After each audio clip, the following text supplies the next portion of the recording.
Jadi mari kita dukung. Nah, yang terakhir saya cuma mau update berita Pak Paul. Jadi kemarin ada press release dari polisi. Jadi Mabes Polri menyatakan bahwa memang ada kendala dalam rangka ya ini yang mau mencari. Nanti Pak Indro menjawab yang sudah-sudah supaya diskusinya maju dulu. Saya nggak menjawab, saya nggak menjawab itu. Cuman saya begini.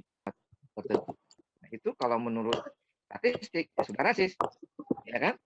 Nggak ada agama lain yang di luar kelurahan itu, padahal masyarakatnya ada penganut agama lain. Itu sebagai contoh ya.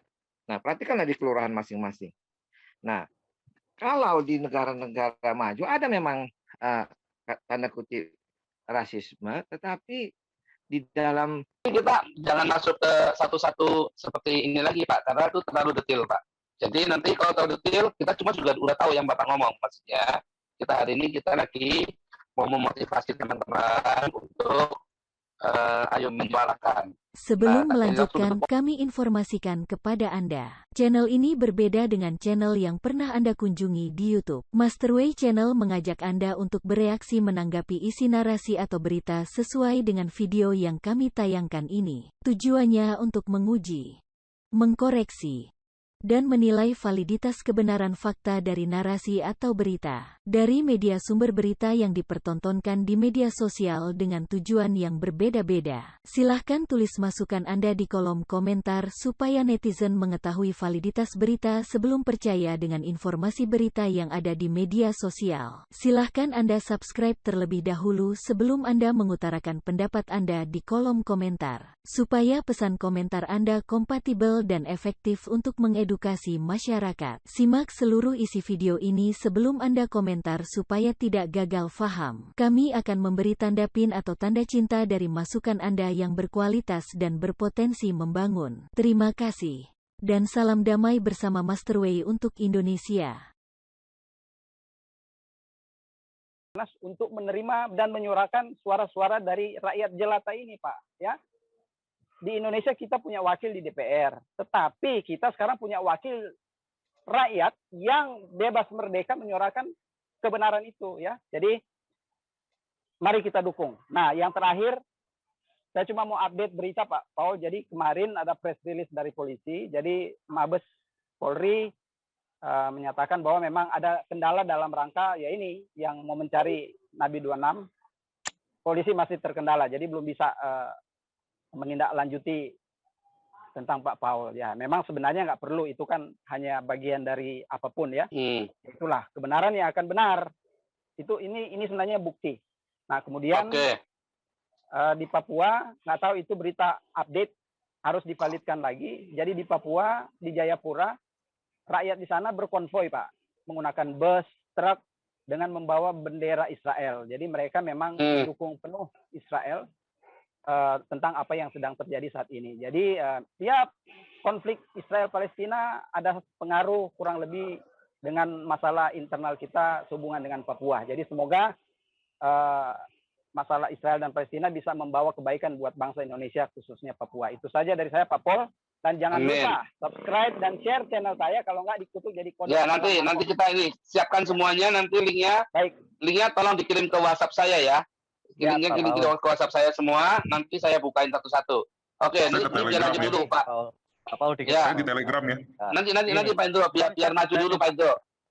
Biar diskusinya maju dulu Pak Indro. Coba nanti Pak Indro menjawab yang sudah-sudah supaya diskusinya maju dulu. Saya nggak menjawab, saya nggak menjawab itu. Cuman saya begini, kita di sini nggak perlu nyerang dengan pribadi, ya kan? Karena kita tidak berhadapan kan. Kalau kita dewasa, kalau kita profesional, jangan pribadi. Soalnya kalau pribadi itu lebih bagus. Ya, stop dulu Pak Indro. Karena itu nanti akan memancing juga. Jangan nanti jawab jawaban. Saya tahu maksudnya. Kan tadi sudah saya tegur tadi Pak Frenggi. Jangan diulang lagi. Oke, silakan dulu nih Pak Matias Tamba. Mana nih Pak Matias Tamba nih? Oke, lanjut dulu ya. Ya, Pak Matias Tamba, silakan. Oke, terima kasih Pak Paul ya. Sesuai dengan topik kita hari ini mengenai Indonesia. Kalau saya selalu mengamati Indonesia ini memang cukup unik juga, karena yang paling penting adalah bagaimana kita melakukan tracing permasalahan, kemudian mencari solusi, kan begitu. Ya, permasalahan di Indonesia ini kalau saya perhatikan, yaitu mengenai rasisme, apakah itu agama dan suku. Kalau kita perhatikan, sebagai contoh saja, di setiap pergi ke kelurahan masing-masing. Saya pernah pergi ketika saya berkunjung ke sana, lalu saya perhatikan susunan organisasi kelurahan, agamanya atau sukunya apa saja yang ada tertera di sana. Padahal lokasi kelurahan itu adalah berbagai suku dan agama. Ternyata kalau saya perhatikan pada waktu itu adalah hanya semuanya mayoritas agama tertentu. Nah, itu kalau menurut statistik ya sudah rasis, ya kan? Nggak ada agama lain yang di luar kelurahan itu. Padahal masyarakatnya ada penganut agama lain. Itu sebagai contoh ya. Nah, perhatikanlah di kelurahan masing-masing. Nah, kalau di negara-negara maju ada memang tanda kutip rasisme, tetapi di dalam ekonomi sebagai contoh, kalau penerimaan pegawai, mereka melihat alma mater dalam arti orang yang skill. Sebagai contoh ya, kalau misalnya bosnya di perusahaan itu adalah dari Harvard, orang Yale kesusahan masuk ke dalam sebagai untuk menduduki tempat-tempat atau posisi yang strategis. Nah, begitu juga kalau bosnya orang Yale, Universitas Yale, orang Harvard susah masuk ke situ. Tetapi artinya bahwa kualitasnya yang tetap ada tersedia bagi perusahaan tersebut. Nah, kalau kita perhatikan di negara-negara yang berkembang atau yang nggak berkembang ini, maka dilihatnya, agamanya apa ini? Ada yang pintar, pakai aja yang ini karena sama agama kita. Itu yang merusak, saya lihat. Sehingga negara itu tidak maju karena kualitas orang untuk bekerja yang pintar dengan yang tak pintar tentu jauh berbeda. Sehingga terjadilah hambatan-hambatan. Nah, di dalam satu negara kalau saya perhatikan ada yang terpenting itu ada 3 pilar, yaitu hukum, ekonomi, dan teknologi. Nah, hukum ini ada di tempat kita kerja, kalau ada orang dibully, nggak diapa-apakan, atau ada orang kemalingan, nggak diproses, gitu ya, walaupun sudah dilapor. Nah, ini sehingga hukum itu nggak berjalan, bahkan dimanfaatkan oleh oknum-oknum tertentu untuk mendapatkan duit, ya itulah hambatan selanjutnya. Di bidang ekonomi juga begitu, apakah di bidang wisata.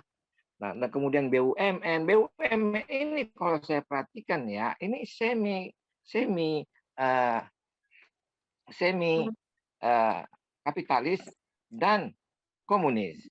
Kenapa? Karena kalau negara yang kapitalis itu sama sekali negara tidak mengatur masalah bisnis, semua diberikan kepada masyarakat. Apa akibat negatifnya pada BUMN ini sehingga bersaing dengan UKM, usaha yang kecil masyarakat yang ada. Sebagai contoh, misalnya ada event, misalnya olahraga apa gitu ya, lalu dibuka tender, lalu hotel-hotel yang berhubungan dengan oknum-oknum tertentu penuh, tapi hotel-hotel yang masyarakat kecil nggak terjangkau, nggak ada tamunya kan gitu ya, karena semua dikelola oleh negara. Nah, begitu juga ekspor impor, mafia kopi misalnya, mafia cengkeh dan lain-lain, semua diambil oleh orang-orang yang ada di dalam lingkungan itu tadi, pemegang kuasa tadi. Nah, lalu masalah berikutnya yaitu kayak pemerintahan, lalu ada istilahnya jatah partai. Nah, di sini saya lihat memang Pak Jokowi kewalahan untuk menangani ini. Nah, dengan adanya jatah partai atau menjadi petugas partai istilahnya, jadi bukan orang-orang profesional yang ada Pak, masuk di situ. Mungkin kita jangan masuk ke satu-satu seperti ini lagi Pak, karena itu terlalu detail Pak. Jadi nanti kalau tahu detail, kita cuma juga udah tahu yang Bapak ngomong. Maksudnya, kita hari ini kita lagi mau memotivasi teman-teman untuk ayo menyuarakan. Nah, jadi langsung itu poin jeda kalau Bapak cerita tadi itu kita sudah tahu semua, Pak. Adalah untuk membuka ini wawasan kita bahwa inilah kompleksitas. Ya itu sudah lama, Pak. Itu udah Bapak kalau ikutin Zoom kita udah dari dulu, Pak. Kita udah bicara itu, Pak, dari tahun lalu itu, Pak. Iya, dan itu sudah supaya kita jalan lagi muter-muter karena nanti yang dengar juga jenuh, Pak. Yang dengar juga bosan, Pak. Saya Bapak ngomongnya 5 menit lebih, 10 menit nggak kelar. Yang dengerin juga bosan. Supaya ini kan kita acara YouTube ini kan bukan karakter Pancasila juga, Pak, ya. Iya. Artinya kita juga harus non-blok juga, karena makanya saya bilang kemarin masalah Palestina ini, saya yakin Jokowi itu ada tekanan, ada ancaman-ancaman, termasuk yang masalah KPK ini bisa tiba-tiba berbalik. Semua udah di ini, tiba-tiba diancam. Saya yakin ada ancaman-ancaman itulah, termasuk yang Hamas ini. Kenapa bisa tiba-tiba, ya kan, seorang Jokowi yang nampaknya begitu bisa tiba-tiba memihak atau pura-pura politik segala macam, enggak lah, itu jelas tekanan lah. Karena suara kita kurang kenceng, intinya begitu. Suara kita kurang kenceng lah intinya. Makanya Jokowi harus dipaksa untuk ngutukin atau untuk tadi ya KPK itu sudah jelas yang 75 orang itu udah nggak lulus. Nah itu kan udah jelas begitu loh. Jadi saya ngalamin soalnya ya, ini satu cerita. Saya ngalamin suatu ketika saya diberi tugas untuk membereskan satu sistem dalam organisasi gitu ya. Yang ngasih tugas bos saya sendiri, owner langsung. Saya beresin, ceder. Kalau saya kan langsung to the point, nggak urusan kan. Tugas ini jelas. Pak, mau basa-basi apa mau beneran nih? Saya bilang, Bapak cuma mau laporan, apa mau saya eksekusi? Eksekusi! Wah, kayak Jokowi kan, eksekusi, saya gigit, ngomong gitu. Oh, saya beneran, saya serius, tak beresin. Tak audit satu-satu, tak rapiin semua sistemnya. Wah, banyak yang nak singgir-singgirin. Terakhir yang disingkir-singkirin ini, dia lobby. Terus, si owner ini lunak. Entah lobbynya bagaimana, saya yakin ngancam mau boikot ya kan. Owner lunak. Terus saya ditekan sama owner, saya bilang, kamu kemarin suruh saya beresin. Sekarang kita udah beres nih. Satu langkah lagi kita run. Kita udah punya orang-orang bagus siap ditaruh. Tetapi karena dia takut dengan intimidasi para Kurawa ini, akhirnya si ownernya mundur. Kamu terlalu keras, terlalu ini. Oh, kalau saya nggak keras kita nggak maju nih. Sekarang tak tunjukkan semua hasilnya. Nih unit ini hasil semua. Wah, ini karena diancam. Udah saya bilang saya mundur. Oh, saya langsung begitu, saya mundur. Saya nggak mau. Saya tidak mau abu-abu. Iya, tidak. Sebab saya sudah pertaruhkan semua, orang marah sama saya. Jadi jangan sampai berhenti. Wah, kalau berhenti saya babak belur. Akhirnya saya mundur. Saya mundur, dia jalan babak belur dia. Babak belur dia. Kalau saya udah kasih tahu, ini kita sudah bahas jalan. Kalau kamu takut, nggak diselesain, bubar. Diselesain, jadi walaupun ada sedikit-sedikit teror begitu, jangan takut, kita sudah jalan nih. Makanya dari awal saya sudah tanya dulu nih, mau serius apa mau basa-basi? Makanya saya bertindak, waktu saya bertindak seperti ini, ya orang-orang berusaha kendalikan saya. Nggak bisa, saya jalan sendiri. Sebab jangan sampai nanti saya udah di tengah jalan, tiba-tiba digajluk. Wah, saya udah ngalamin beberapa kali tuh, digajluk sama atasan saya tuh. Ya, wah, saya udah ngalamin. Itu persis ya, kalau dalam cita-cita politik, dalam cita Samkok itu sama itu ya. Terakhir digajluk sama rajanya sendiri, sama kaisarnya sendiri. Oh ya, jangan sampai itu, saya juga nggak mau digituin.